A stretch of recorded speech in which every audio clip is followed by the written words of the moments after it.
ایک شخص نے پوچھا کہ یا رسول اللہ، محرم کو کس طرح کا کپڑا پہننا چاہیے؟ نبی کریم صلی اللہ علیہ وآلہ وسلم نے فرمایا، نہ کرتا پہنے، نہ امامہ باندھے، نہ پاجامہ پہنے، نہ باران کوٹ، نہ موزے، لیکن اگر اس کے پاس جوتی نہ ہو تو وہ موزے اس وقت پہن سکتا ہے جب ٹہنی کے نیچے سے ان کو کاٹ لیا ہو، اور احرام میں کوئی ایسا کپڑا نہ پہنو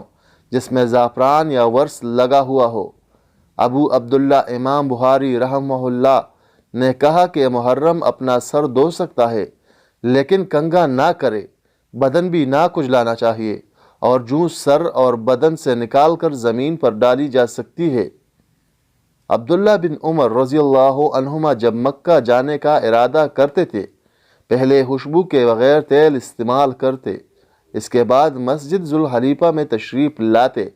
یہاں صبح کی نماز پڑھتے، پھر سوار ہوتے۔ جب اونٹنی آپ کو لے کر پوری طرح کھڑی ہو جاتی تو احرام باندھتے،